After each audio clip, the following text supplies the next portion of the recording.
Hi everyone, welcome to the Aware, Relaxed, Connected podcast. Join me as we explore approaches and orientations towards cultivating the physical body, the internal landscapes, the mind, and our relationship with reality as a whole. I'm your host, Craig Mallet. Hello everybody and welcome back to the podcast. This week I am going to be talking about my approach to the mind, and as you might imagine, this is a rather big topic, so it might spread over a number of episodes, and I suspect we'll come swinging around to this topic over and over again as the podcast goes on, but for now, an introduction. Before we get into all of that, I wanted to just remind you of some of the things that I'm doing. I have my Patreon. It's patreon.com/aware, relaxed, connected. And as I record this, it is just getting off the ground in its first few weeks of life. And if you'd like to support me, please head on over there and subscribe through one of the membership tiers. They start at $9 per month and go up from there. And what you'll get is articles, and most importantly, from the second tier onwards, you will get a practice of the week every week, as far as I can manage. And these are going to be usually recordings from my Zoom classes that are thrown up for you to follow along with, somewhere between half an hour and an hour long every week. And on top of that, I usually throw up a few bonus practices for higher level patrons at a few points during the week. So plenty of material there. Along with the practices, you will, of course, get early access to this podcast. You'll get early access to articles. I'm starting to drip feed chapters of my new book through the Patreon page as articles. So you'll start to get a little preview of that. And as it gets busier and it gets more of a community feel, there'll be other things going on too. I'm sure it'll transform in its own way, as these things like to do. So head on over to Patreon to support me. It is deeply, deeply appreciated. I think it's going to become one of the primary avenues through which I relate to the public. And if it gets busy enough, I will likely fall off all the other social medias and just be limited to Patreon and my website. Besides that, I do have a WhatsApp community group where I just put up the little announcements like this is out, that's out, click here, like links and things like that. So if you would like the link to that, just check the show notes and I'll put links to everything in the show notes as usual. So now that the marketing and the plugging of stuff is done, let's get into the episode. The mind. The mind is a tricky topic, studied in many traditions for a very long period of time. I myself have studied a decent amount of Theravadan Buddhism, a little bit of Zen Buddhism, quite a lot of Taoist mental practices, development of the Shen, Shen Gong, Shen Dan, stuff like this. And also studied the animistic perspective on using the mind to connect to animistic forces. Quite, not a huge amount, but a decent amount, enough to get some basics down. And as is my nature, I was forever looking at a common underlying fundamental kind of thread that ran through all of these. And as you might guess, the opening and the releasing thing plays a big part.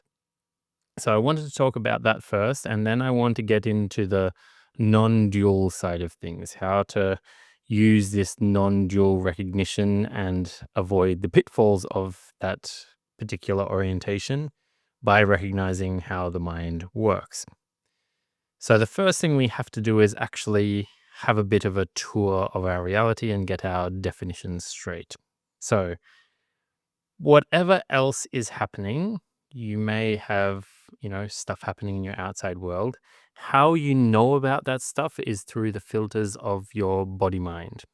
The body. Usually people thinking about the body tend to think about the felt experience of the body and maybe the look of the body. But for me, the body in this sense refers to the five senses, the perceptions I'm having of smell, taste, feeling, sound, and sight. So that all wraps the body, the kind of more yin aspects of my perceptions. They are all giving me sensory impressions of the apparent world around me, and we'll get into that a bit later. Um, the so-called objective world. And then beyond that, I have the mind. Within the mind, I'm kind of using it as a way of saying everything else that is in the five senses, because we can have so many different experiences, perceptual experiences within our minds. And it's a bit hard to categorize them all, but generally speaking, we can find a few big categories. First of all, within my mind, I can generally, to some degree or another, replicate the five senses with my imaginary facilities. I know some people have aphasia, which is a condition where you can't picture things in the mind. I have my suspicions about that, but if you're missing a sense, if you're blind or deaf or whatever, then I'm kind of generalizing here. Of course, there are exceptions to these rules, but generally speaking, most people can replicate their five senses in their mind. You can imagine the smell of your favorite food. You can imagine what your favorite food tastes like right now. And imagination and memory are kind of very closely tied together. So you might be thinking of it as recalling what something tastes like. That's fine. That's just as good. You can imagine what something feels like. You can imagine pain. You can imagine pressure. You can imagine exertion of the physical body, what that feels like. Hopefully you've exerted your physical body. You can imagine what something sounds like. You can imagine the sound of a tractor or a train rumbling by right now, even if it's not physically happening. And you can imagine what something looks like. You can imagine what a horse looks like, what a car looks like, something like this.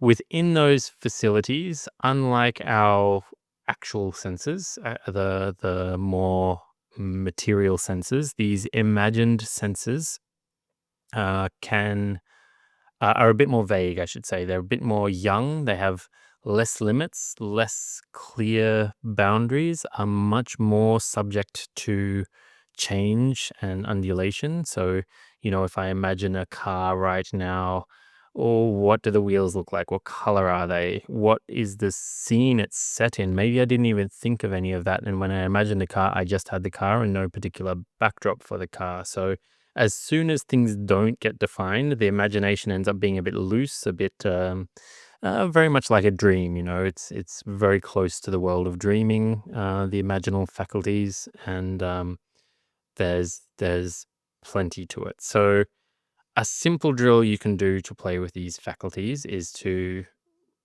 first of all go and do this for real at some point. So go sit on or lie on your bed, sit up, get up, go to your bathroom, and as you're going to the bathroom, just take note of all your senses and everything that's going on in your physical five senses.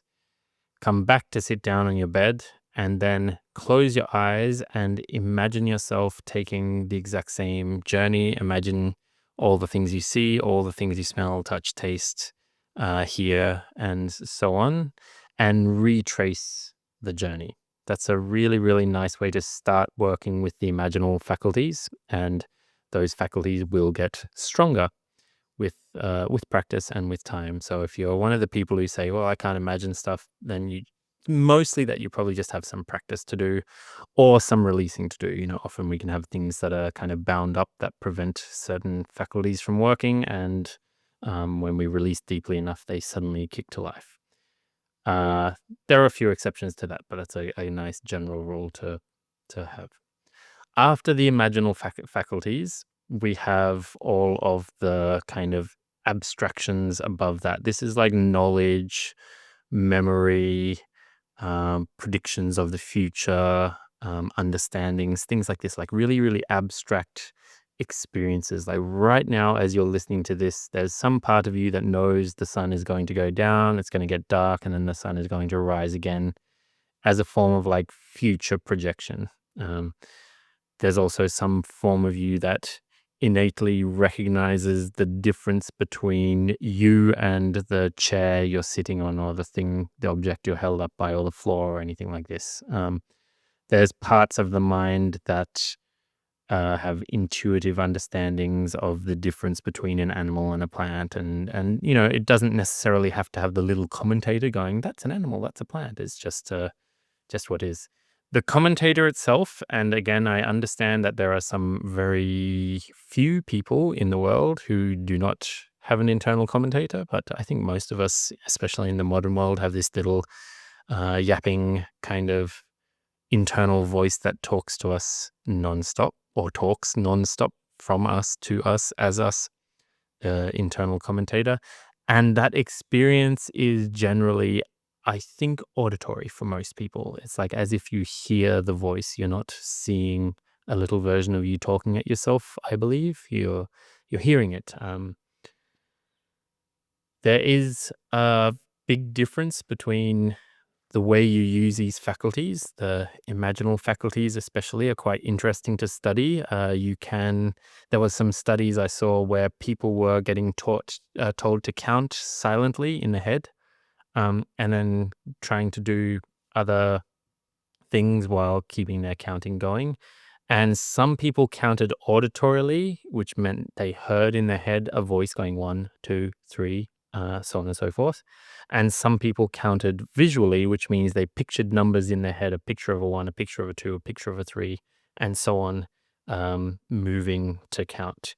The people who were doing imaginal auditory counting were not able to track other real-time, real-life auditory things like the sound of a conversation, but were totally able to look at other pictures and use their visual facilities. And vice versa. The people who pictured stuff in their head were totally able to also just stay in a conversation and have a good chit chat with someone and keep a perfect count in their head, as long as they didn't have to look at anything. You can get that kind of glazed out look in someone's eyes when they've retreated into their imaginal faculties. So that's just an interesting part of the imaginal faculties. Up and up and up, you can go through various layers of abstract realms. I'm sure some people listening to this have taken LSD and experienced all sorts of funky things.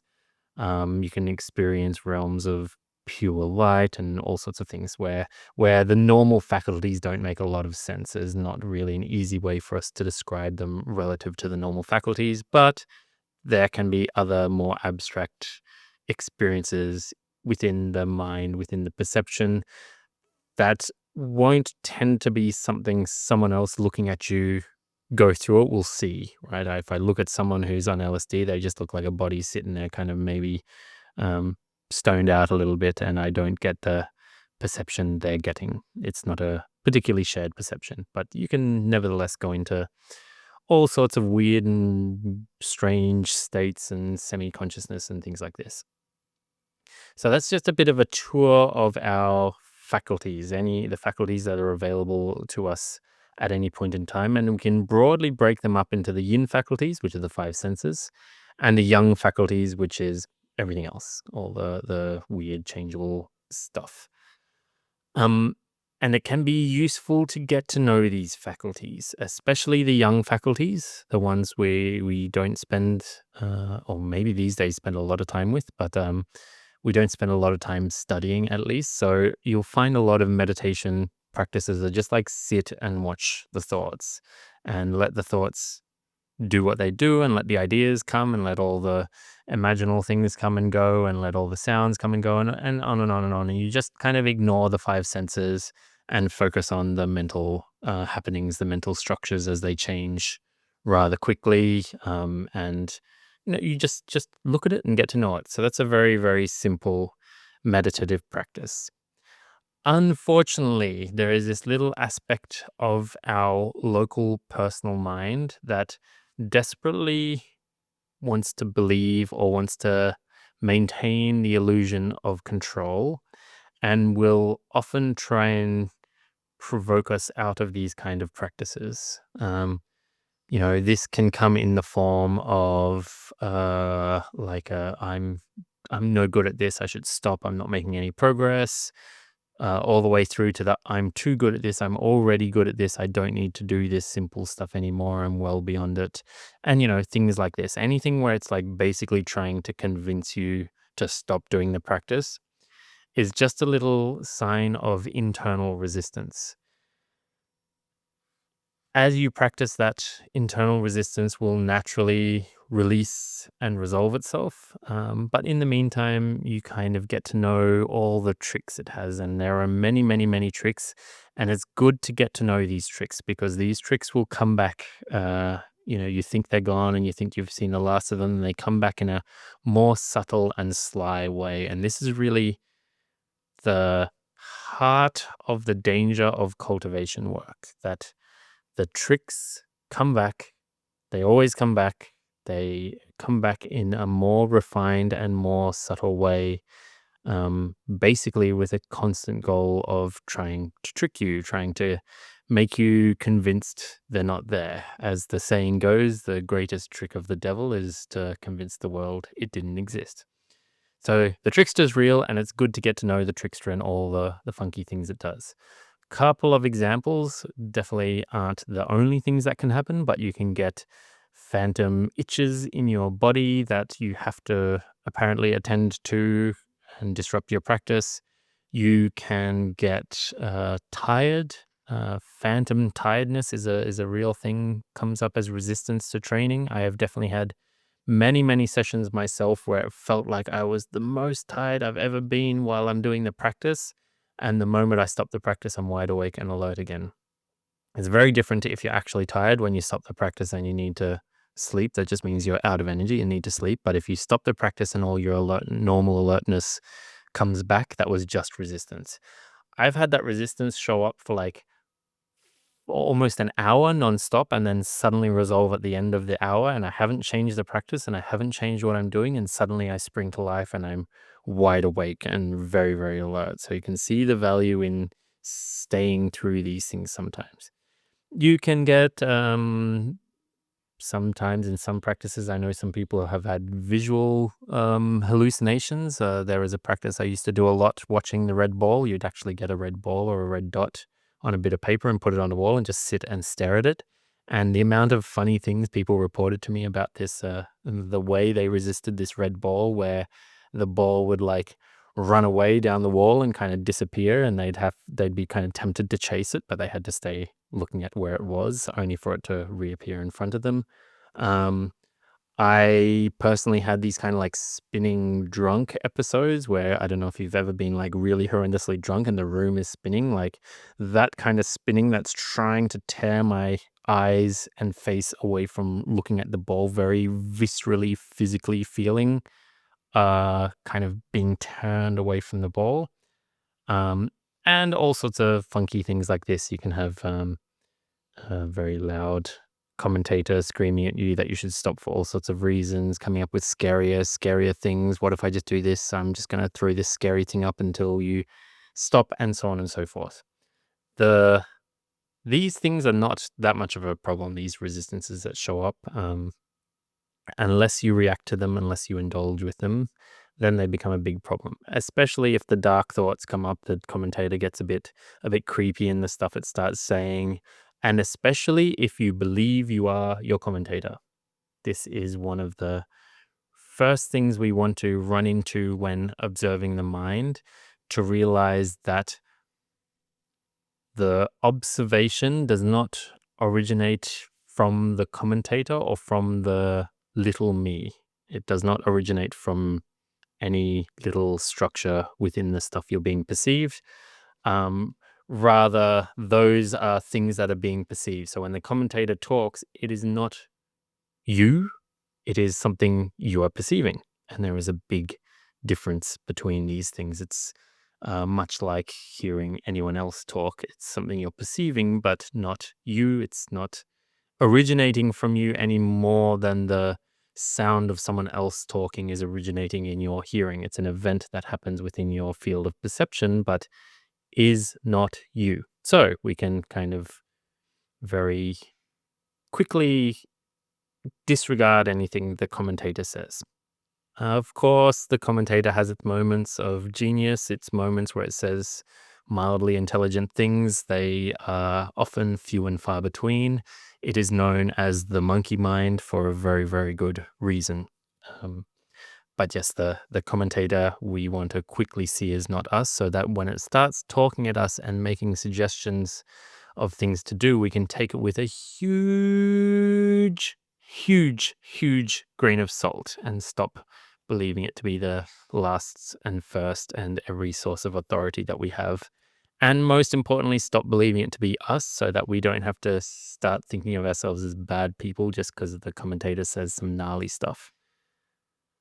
After the commentator, there are also just the random ideas, the pictures that can appear in the head, the thoughts. These can all very much also take on all sorts of tones. They are also something received by us, not created by us. So, all this stuff that is received, like the thinking, like the commentator, you want to start to recognize that it's something that appears in your mind even when you don't try and create it, despite your best effort. And this is the thing people run into when they first start practicing very, very accurately. I can't stop my commentator. I can't stop my thoughts. I must be a bad meditator because I'm not in control of myself, essentially. And it's just not the case. It's just a misrecognition of what's going on because you're not creating them in the first place. So, of course, you can't stop them. They're just appearing for you in the same way that the sounds of the world are appearing for you, not created by you at all, created by reality, created by the world. Appearing maybe only to you, maybe only in your field of perception, but definitely not yours. They are realities, every single thing that appears in your mind. And you can test this very quickly by just trying to cease thinking. If you can just prevent your thinking from now until the rest of time and just from this moment never have another thought, then you can safely say those thoughts might be yours and under your control and under your personal willpower. But more than likely, thoughts are going to continue appearing, unless you're some strange arahant who's listening to this for some reason. Um, From there, so we start to understand that our thoughts are just another appearance in our mind, whether it's the commentator or pictures or any other layer of thought, are just another appearance in the mind that comes to us. And we can see that we can take our willpower and shape these things that appear, but that shaping is kind of somewhat temporary. Like I can kind of occupy my commentator and make it say perfect things, certain things, a little bit like a hand goes into a glove and makes the glove act like a hand. But this glove is a special kind of glove that as soon as you withdraw your hand from it, it goes around doing its own thing. So, we can possess the commentator, and we can be possessed by the commentator. We can possess it and force it to say certain things. We can force our mind to think certain things. I can force imagination to go a particular way. But the moment I stop forcing it, it starts doing its own thing. So it's like it has its own agency, its own appearance. And I can wrangle that for a moment. And I can get skilled to certain degrees with wrangling that. But it's not something that's inherently mine. I have a conscious capacity to change it, but not a conscious capacity to keep it changed. I can choose to bring my attention to, say, the corner of my desk here as I do this recording, but I can't choose to keep it there. It's going to fly off and do something else and pay attention to something else, and new thoughts and distractions are going to appear. So getting to know this is a really, really crucial step, that the amount of control we have is kind of fleeting at best, fleeting at very best. And we don't create a more controlled mind by whipping it into shape, by beating it into shape, by forcing it. Not at all. We create a controlled, cooperative mind by befriending it almost. And like befriending a wild animal, this is a process that takes some time. It takes some repetition, and it takes almost proving yourself not to be a threat in a strange way. To understand what I'm talking about here, I will again go back to using the releasing and opening ideas rather than cutting, right? So most people, when they're told to meditate, will have an object, a thing they're paying attention to. And typically the instructions go, say the object of your meditation is your breath. You put your attention on your breath, and whenever you're not attending to your breath, say you've gotten distracted by some uh, thought train or something, you take yourself away from the thought train and back to the breathing. And this has some value, but I find what happens mostly with beginners is the modern mind misinterprets the tone that's meant to be used here. And I'm going to kind of revitalize this to help a modern mind grasp it a little more clearly. It's as if your attention is kind of split between a bunch of things and you don't even realize that it's actually bound up to a bunch of unconscious objects that are not in your awareness but are kind of past your periphery. That could be distractions or things like this. And as those distractions appear, you're wanting to extract your attention from them to put on whatever the object of your attention is. Say it's your breathing, or say you're imagining a sphere. Let's make this a very precise practice for now. So let's imagine a sphere. You just picture a sphere in your mind, or imagine a sphere. Maybe you just know the shape of the sphere and you're thinking about a sphere. Keep it very simple. You just got this sphere thought in your mind. And anything that's not a sphere thought, you're wanting to recognize, and as if you wanted to release the attention from that thing and merge it with the sphere. And so this action is a bit like a bunch of water molecules merging together to become a bigger blob of water. We want them, all the attention, to come together. Now, to do that, if I cut myself violently from the distraction and try and force myself back to the point of attention, I create this very harsh environment for my mind. I'm saying, no, not that, it must be this, and kind of bringing it, kind of cutting myself from one thing to bring myself to another thing. And what that does is it keeps the mind fragmented. With my attention over on a distraction, I'm telling myself that part of my mind is no good. I don't want that part of mind. Push that part of my mind away. I want this part of my mind that's picturing the ball. And if I keep doing that, if I keep trying to push a distraction away, push part of my mind away to get back to another part of my mind, then I'm going to be jumping around my mind forever. Instead, what we want to practice doing is releasing the distraction. So when the distraction appears, when the opening reveals that part of the mind, and any distraction, anything that's appeared in your field of vision is part of your mind, you want to release it from the shape of the distraction and let the energy or the attention or the awareness that was bound up in that shape melt into what you're doing through an act of releasing.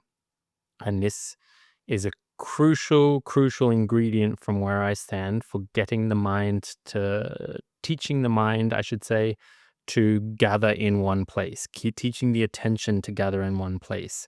We're not cutting ourselves from that bit of the mind to get back at this part of the mind. It's like as that bit appears, we want to invite it in to be merged with what we're doing. And the releasing idea is really important here too. It needs to be released from its shape, released from the distraction, so it stops being a bit of the mind shaped like a distraction and almost turns to like pure consciousness, pure attention, pure energy, however you want to think about it, and have that pure energy come and join what you're doing with the point of attention. So say in this case, the sphere, let that part of the attention melt into the sphere and become part of the sphere. And this does something particular. This actually teaches the mind to gather, and it gives us a very interesting thing that we actually want to be on the lookout for distractions, because there are more parts of the mind that we want to release from whatever shape they're bound to and bring into the thing we are currently working on. So we're gathering the mind together rather than cutting ourselves away from one part of the mind and getting back to the other. To achieve this, we don't really want to care or have any involvement in the shape the mind takes as it appears as a distraction. So we don't really want to um, wonder why it's shaped like a dark thought or that particular distraction. We don't want to engage with the mind in that shape. We release it from that shape and release it into the shape we're working with. And of course, being a training exercise, that process needs to be repeated over and over again. And often the mind will kind of keep resuming taking the same shape, and you just have to release it from that shape and let it merge into what you're doing, and release it from that shape and let it merge into what you're doing. And then it'll try and take a different shape and release it from that shape and let it merge into what you're doing. And on it goes until it starts to get a kind of gravity to it. The more of the mind you get in one place, the more that area of attention starts to get a kind of density, and this density ends up getting its own gravity. It gets an attractive force about it. This is playing on the yin yang dynamics. When things are gathered together, yin in nature, in dynamic, they have this kind of magnetic quality to them. And that allows more and more of the distractions that show up to more easily come and merge with what you're doing. So you just need a very light release after a little while, and the kind of gravity of the clump of the mind that's shaped like the ball pulls the next thoughts in. So this is a really nice way of framing it, because it helps you understand that the distractions aren't a problem. They're actually just the mind taking a different shape, and to release it from that shape so it can now join the shape you're working with is the aim. And because that's the aim is to actually discover more of the distractions, because that'll give you more fragments of the mind that are kind of hiding off the periphery. And this is where the opening process plays a role, right? Because we're perpetually opening. So we're perpetually going to be revealing more and more aspects of the mind. And because we're revealing more, we can connect with it. Because we can connect with it, we can release it from its previous shape and let it join the new shape. Now, as with everything to do with opening and releasing, the opening kind of goes in its own time. It'll only reveal what it's going to reveal today. So you probably aren't going to reveal the entirety of your mind in the first instance. And the releasing always takes the time that it does, because the releasing is the more passive of the two processes. So as you release from the distraction back to the ball, it can take a little time. It can actually start to feel like the mind has a fluid dynamic. Again, I mentioned like the water molecule getting another water molecule and another until there's a big almost puddle of water there, and then the little beads of water, which are kind of the fragmented mind coming to join it. Um, for this analogy, for the people who are film buffs amongst my listeners, I really like the image in Terminator 2 Judgment Day where Arnie does his famous hasta la vista line and like blows up like shoots the T-1000 Terminator, and he explodes into a million little fragments, and they're all kind of weird shaped bits of metal that have shattered everywhere. And as the fire comes near all those metals, they start to melt from their shape. And as they melt, they all start to gather back into the middle. And as they gather back into the middle, he's able to reform himself as one thing. This is such a perfect analogy for how this process goes from what I'm trying to explain here, that we're bringing more and more parts of ourselves together. All these fragmented parts of our mind that have been hidden in the periphery, they're being revealed, and I don't want to go to war with them. Even if they're shaped like something weird, I want to release them into the greater whole of the thing I'm working for. So if you practice this for a little while, you'll start to get a taste for the tone of the mind and how it works. And by gathering the mind all in one place, you slowly teach the unconscious to cooperate with you. And this brings me nicely into the next little segment of how the conscious mind and the unconscious mind and the peripheral mind, the subconscious, you might call it, interact. Again, I mentioned that our conscious mind, which is really, really the almost the dullest, dumbest part of this whole equation. And in the West, we have it backwards. We tend to think of the conscious part as the super cool part that's responsible for everything, but actually, the unconscious is more or less doing everything. It's stuck in some loops. It has some problems just because it doesn't have a proper fuel source, but it's the thing that's actually doing most of the work. It's actually doing most of what's going on. So, And the unconscious is so much more vast than the conscious mind can possibly comprehend. And a great deal of it we're just never going to touch. At any rate, I have my conscious decision. I sit down, I choose to practice, I choose to put my mind on, let's say, the imaginary sphere, and I'm paying attention to this imaginary sphere, and I'm doing my little process of, as the distractions show up, merging them into the sphere. And at some point a distraction appears that's too big. It's got too much gravity and it kind of sucks me into it. And I go on the little story for the next 15, 20 minutes, maybe the entirety of the rest of practice. And then your last bell goes off, bing, practice is over, and you're, oh, I was meant to be doing the thing. And it feels like your agency rushes back. This play of agency between the conscious and the unconscious mind is really, really important. The unconscious mind tends to listen not to the conceptual idea being presented by the conscious mind, but rather the energetic flavor or tone of how it acts.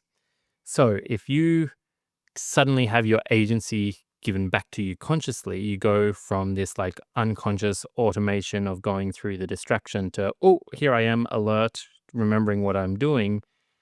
It's as if at that point, the unconscious has like handballed back the agency to the conscious mind and then takes a moment to look, what is the conscious mind going to do with that agency? What is its most important thing that it's going to attend to? And so often people use this moment to complain, I wasn't good enough. I should have been better. Why was I so distracted? To bash the unconscious. Stupid unconscious. I shouldn't have been on that unconscious trip. And then to basically make a big mess and then try and get back to it. Of course, if you're repeating this, you are ingraining in your unconscious that the things that are important to your conscious mind are complaining and bashing yourself and your unconscious, which is just an extension of yourself. And it's going to get better at this, and it's going to start repeating this because it seems to be what the conscious is asking the unconscious to do. To get out of that whirlpool of a mess, every time you get your conscious agency back, you remember what you were doing. It's super, super, super, super important to thank the unconscious for returning your agency. Bring a sense of gratitude. I got my agency back. Now, what was I doing? Oh, that's right. I was releasing everything into this ball. Let's do that. So you have this really clear 2 steps that you want to take. The first is the gratitude. Start to make friends with your unconscious because you will not beat your unconscious into submission. You will not dominate your unconscious. You will just become its slave if you try and go to war with it. It does not work. Make friends with it. Build an alliance with your unconscious instead. And so often as the unconscious and the conscious start to unite and become friends, then a lot of new things become possible. So back to our 2 steps. We've sat down, consciously chosen to do a particular practice. At one point, beyond our will, and I'm going to emphasize this, if it was your choice to stay with the practice the whole time and you had the power to do that, you would do it. But you do not, so you do not. And the unconscious comes and takes the agency away. And it goes off with that agency and it does whatever it does. You get lost in the distractions, or that's at least how it's perceived. And then at some point, the unconscious comes back and gives the agency back to the conscious mind. And it's as if the whole of the unconscious takes that moment to watch and learn what the conscious mind deems important. And again, I'm going to say you very, very sincerely want to thank the unconscious for the return of agency that was taken away because the unconscious has the power and was given back because the unconscious has the power. These 2 crucial steps, you do not have a choice about either one of them. As hard as it is for your ego to admit that, you are not in control, whatever it looks like. The unconscious is primarily in control and grants you these little windows of conscious activity from time to time when it feels like. Get on the same page as the unconscious. Make friends with your unconscious. Stop beating it up. Stop abusing it. Stop telling it that it shouldn't be doing the things it's doing. It's mainly doing them because of repetition. So if you want to get out of that, you've got to change the thing you're repeating. And if you start repeating gratitude, and then after that gratitude, you start repeating, release myself back into the task that I started with, you start to give the unconscious very, very key little impressions. One, that you're wanting to be friends with the unconscious and you're very grateful for the role it plays in your life.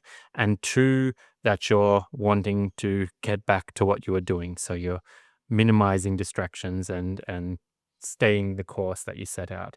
The more you repeat this, no matter what happens, no matter how distracted you get, because again, how distracted you get is not at all your choice. The more you repeat this little process, the more you'll find yourself more and more able to come back to what you're doing, because the mind starts to get this gravity, as I said, as it starts to um, arrange in one spot, as the conscious and the unconscious start to descend on one task, you get more and more gravity. And the more of the unconscious that's involved in that, the more gravity it has, and the more it tends to pull the other parts of the unconscious not yet involved and the other conscious distractions and so on. So we're starting to build this kind of gravity of bringing more of the mind to one place, more of the consciousness to one place, more of the energy, however you want to perceive it. Mind is probably a nice word to include the conscious and the unconscious, more of it to one task, one activity. And the unconscious being something that learns through repetition and action. The more you do this, the more it'll start to realize that that's the thing you want to do most of the time. And so it'll, just like it starts to take away your agency when it feels like, it'll actually start to bring you back to what you were doing, even though you didn't choose to go back to do it. It'll start reminding you of things you set out to do, even when you've totally gone down a rabbit hole of almost making yourself distracted because you can't be bothered. And very quickly you have this idea of the hunter becoming the hunted. It seems like I wanted to go and do these practices, but it's getting a bit serious now, and maybe I'll just give it a break. And oh, the unconscious is there pushing you back into practice. And suddenly it becomes a thing you can't really avoid doing, which is where you want to start arriving, when the unconscious is really pushing you towards the practice and it starts to feel like this is your path that you have to follow. That's when we're starting to get onto the business end of things. So we start to have this relationship between the conscious and unconscious. And all the while, the only reason I know any of that is going on is because of my interaction with my five senses and the five yin senses and the who knows how many variants of the mind, the mental faculties I talked about earlier, where there's the imagined yin senses and then all the abstractions and everything else going on. So we end up as a kind of observer of this kind of play of the mind. And slowly it seems like some amount of willpower is able to gather that spectrum all into one place. And I do a lot of practice with my students at certain times where we bring it all into one process, say the opening and releasing process. We bring it all into one sense. We can bring it all the way into our vision, all the way into our taste, into our smell, into our sound. But behind it all is just this same process I talked about here, which is the kind of more meta version of opening and releasing. I'm opening to the task I'm doing and I'm releasing myself into it as fully as I am able to. And then, part of that means as the opening continues, it reveals more of the mind not doing the task, and I release that part of the mind into the task too. And then it opens more and reveals more of the mind not doing the task, and I release that into the mind too. So this is going to go on no matter what order of practice you're doing, whether it's physical, whether it's internal, whether it's mental practice. This kind of meta process is the same because it's talking about how we attend to things and getting to know how that all works and know how the distractions work and know how the trickster aspects of the unconscious try to pull you away from it, and whether you want to call it the ego or whatever, the self-saboteur, These kind of things are well known in many, many traditions and are there, and you need to get to know all these aspects of the mind. And you will get to know them if you start becoming friendly with your unconscious, because that's where most of these things operate. And they will end up coming out of the unconscious into the conscious for times at least. And they'll do that until you can recognize them. So if they jump out of nowhere and surprise you, you're like, oh, that's just that. Okay, cool. I'm familiar with that part of my mind. It's not a big deal. And yeah, what were we doing again? Oh, that's right. We were releasing back to our task, right? So these distractions stop having so much power over you. You stop needing to react to them so strongly because there's a sense of familiarity. And bit by bit, you'll learn the myriad of tricks of the mind. And at one point, it kind of seems like these tricks are never ending. And so getting tricked becomes a thing you get familiar with. It's like, oh, there's that getting tricked. Not a big problem. It happens all the time. Here I am back into what I'm doing, right? Releasing yourself back into the task. And you get comfortable with the uncomfortableness of the mystery of not knowing if you're actually on top of it. You get comfortable with not being able to control it and being surprised by new things and comfortable with surprise and comfortable with new stuff. And this quality actually plays a big role in not getting tangled in more refined trappings of the deeper parts of the mind. Because we want to be perpetually opening to the next thing and releasing the next thing and not trapped in any part of the mind, no matter how refined and no matter how blissful or glorious or wondrous it is, because a lot of those things are often just a new funky trap that the mind has built for itself. And if we're perpetually opening and releasing, opening to the next new moment and releasing ourselves from the previous moment, then we won't get caught in these things. However, if we've kind of got this attitude of having landed or arrived in a particular state that's meant to be the state that I'm meant to be in, then we're in the trap of knowing, the big trap of knowing and sureness, which if you're pursuing the mystery, your knowing and sureness are the really, really um, clear and present danger, the obvious enemy that we want to keep our eye on.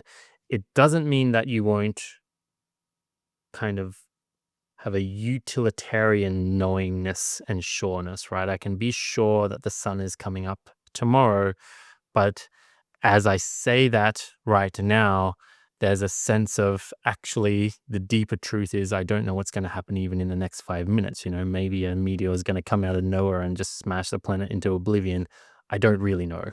I'm assuming for functionality's sake that it's going to arrive. And there's a lot of these assumptions, and you start to see them for what they are. They're just assumptions of the mind. They're just assumptions. They're kind of references to memory, references to things, and all of that's happening in a present moment. As we get closer and closer to this happening, we start to see that there actually isn't a past, because the only way we know about the past is by referencing present memories. And there actually isn't a future, because the only way we know about the future is by referencing past memories that then get projected as a possible future. And these faculties work tirelessly to make it seem like there's a past and future, but all it is an ever changing present array of memories and future projections that we only ever interact with in the present moment. During the present moment, I can't go into the past. I can only have a present experience of a memory of the past. Um, and this whole experience is changing constantly. If you want to get a bit onto what I'm talking about here, there's a great movie I think it's called Dark City.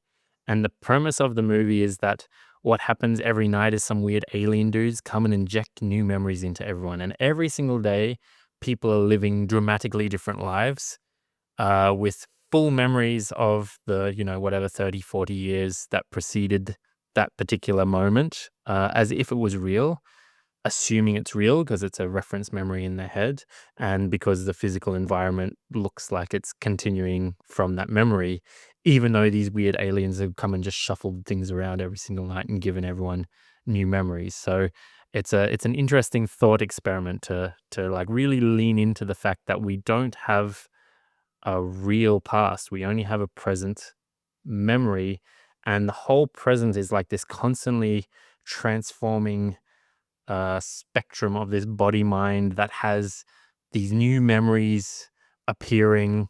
The mind is constantly shaping itself into memories of the start of this podcast and memories of whatever became before that and memories of the words I just said. And that's just this kind of fascinatingly ongoing thing. And at the same time, it's constantly projecting possible futures, what's probable and possibly going to happen, how this current moment might shape and change itself and merge into things. But as we release more and more and more, we open ourselves to this present moment more and more and more, and we're constantly releasing any of those assumptions from being 100% true. They can be, sort of 80% true, that's fine, but not 100% true, and kind of settle in the mysteriousness of the present.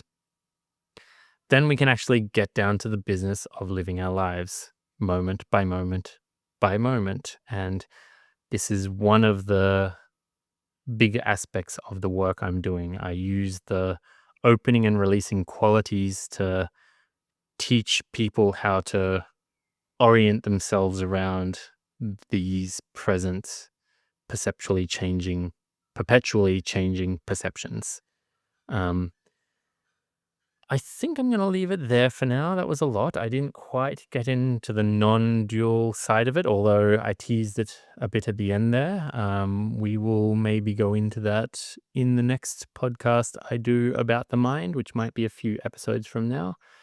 I hope you all got something from that. As mentioned, it's a very, very big and long and deep topic that you could definitely talk for a very long time about. But the key is practice. So try and take some moments. And if you don't know where to start, you can start with either gathering the mind into one place. And I do have a follow along tutorial for that on my Patreon. I think it was the first video that was posted on the practice of the day.